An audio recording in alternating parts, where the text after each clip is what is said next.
Indian navy और DRDO के संयुक्त प्रयास से देश को बड़ी सफलता मिली है। दोनों ने मिलकर देश की पहली स्वदेशी एंटी शिप मिसाइल का सफल परीक्षण किया है। परीक्षण के लिए नौसेना के हेलीकॉप्टर का इस्तेमाल किया गया।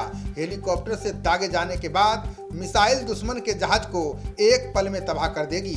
आइए जानते हैं इस मिसाइल की ताकत। भारतीय नौसेना ने देश की पहली स्वदेशी एंटी शिप मिसाइल का सफल परीक्षण किया था। मिसाइल को सी किंग 42B हेलो हेलीकॉप्टर से दागा गया। मिसाइल ने सभी मानकों को तय करते हुए तय टारगेट को हिट किया।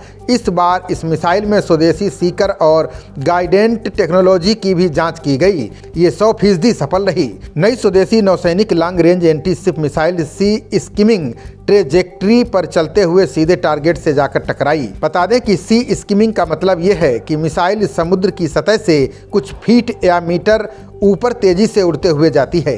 इससे ये मिसाइल राडार की पकड़ में नहीं आती है। ऊंचाई इतनी कम होने की वजह से दुश्मन इस मिसाइल को मारकर गिरा भी नहीं सकता। इस टेस्टिंग के दौरान मिसाइल की सटीकता, बेलिगेशन, नियंत्रण, गाइडेंस और मिशन संबंधी अन्य जांच की गई। सब कुछ एकदम सही निकला। मिसाइल के रास्ते में लगाए गए सेंसर्स ने मिसाइल की सभी प्रक्रियाओं को सही से कैप्चर किया। अब इस मिसाइल को नौसैनिक हेलीकॉप्टर्स पर तैनात करने का प्लान है। बता दें कि इस मिसाइल में state of the art navigation system लगता है। इसके अलावा इंटीग्रेटेड एवियोनिक्स भी लगाया गया है। इस मिसाइल के परीक्षण में जिस तकनीक का इस्तेमाल किया गया वो ब्रह्मोस सुपरसोनिक क्रूज मिसाइल में भी है।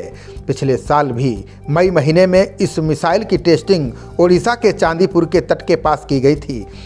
यह इस मिसाइल का शॉर्ट रेंज टर्म परीक्षण था। अब इसी रेंज परीक्षण में मिसाइल का वजन जहां 380 किलोग्राम है, वहीं इसकी मारक क्षमता 55 किलोमीटर है। बता दें कि किसी भी मिसाइल का उसके तय लक्ष्य को भेदना ही गाइडेंस तकनीक का हिस्सा है। कोई मिसाइल कितनी प्रभावी है, ये उसकी गाइडेंस तकनीक पर ही निर्भर करता है। नई चुनौतियों को देखते हुए अब हमारी सेना भी आधुनिक हो रही है। भारत सरकार की कोशिश है कि रक्षा उत्पादन के मामले में देश को आत्मनिर्भर बनाया जाए। इस उद्देश्य को पाने के लिए DRDO, defence, public sector undertakings और ऑर्डिनेंस फैक्ट्री बोर्ड अहम भूमिका निभा रहे हैं।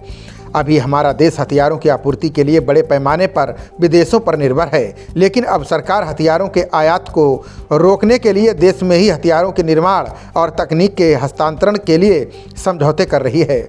अभी भारत में integrated guidance missile development programme के जरिए 4 मिसाइल सिस्टम देश में ही विकसित किए जा रहे हैं। इसमें पृथ्वी मिसाइल, आकाश मिसाइल, त्रिशूल और नाग मिसाइल सिस्टम शामिल हैं। इसी महीने सेना ने पहले स्वदेशी हमलावर हेलीकॉप्टर रुद्र से नई पीढ़ी के रॉकेट दागे थे। इसके अलावा सेना के रुद्र स्वदेशी हेलीकॉप्टर से गोला बारूद दागने का भी सफल परीक्षण किया गया था। खबरों का सिलसिला जारी रहेगा। देखते रहिए जनप्रवाद। नमस्कार।